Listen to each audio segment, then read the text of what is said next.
അച്ഛൻ മകൾക്ക് കഥ പറഞ്ഞു കൊടുക്കുക. അച്ഛൻ കഥ പറഞ്ഞു കഴിഞ്ഞപ്പോൾ അച്ഛനൊരു കഥ തിരിച്ചു പറയണമല്ലോ എന്ന് മകൾ വിചാരിക്കുന്നു. അവൾക്ക് കഥ പറയാൻ അറിയില്ല. അവൾ ഓടിച്ചെന്ന് ഒരു പൂമ്പാറ്റ എടുത്തുകൊണ്ട് വരുന്നു. അത് തുറന്നു വെച്ച് കഥ വായിക്കാൻ തുടങ്ങിയപ്പോഴേക്കും അച്ഛൻ ആ പൂമ്പാറ്റ വാങ്ങിച്ച് വലിച്ച് ദൂരെ എറിയുന്നു. എന്നിട്ട് അവളോട് പറഞ്ഞു, മോള് പറ.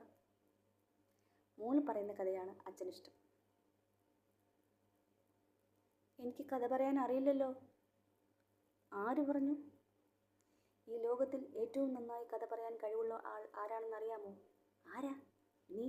ഞാനോ? യെസ്. അങ്ങനെ ആദ്യമായി അവളൊരു കഥ പറയുന്നു, ഉണ്ടാക്കി കഥ. ആദ്യത്തെ വരിയിൽ നേതാവ് സിംഹമാണെങ്കിൽ രണ്ടാമത്തെ വരിയിൽ നേതാവ് കഴുതയാണ്. രണ്ടാമത്തെ വരിയിൽ നേതാവ് കഴുതയാണെങ്കിൽ മൂന്നാമത്തെ വരിയിൽ നേതാവ് കുരങ്ങനാണ്.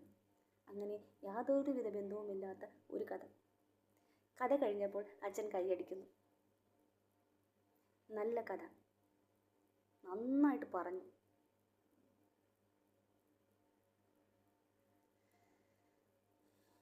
അത് സത്യമല്ല എന്ന ബോധം ആ കുട്ടിക്കുണ്ട്.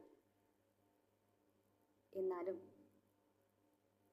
അച്ഛൻ്റെ വാക്കുകൾ അവളെ സന്തോഷിപ്പിച്ചു. ചില അച്ഛന്മാർ ഇങ്ങനെയാണ്. 7 മണിക്ക് ശേഷം അശയിൽ ഒരു വെള്ള തുണി കിടന്നാൽ പേടിക്കുന്ന കുട്ടിയായിരിക്കും അയാളുടെ മകൾ. പക്ഷെ അവരുടെ മുഖത്ത് നോക്കി ഒരു ഉളുപ്പുമില്ലാതെ അവർ പറയും, ഈ ലോകത്തിലെ ഏറ്റവും ധൈര്യമുള്ള കുട്ടി നീയാണെന്ന്. ശരിയല്ലേ?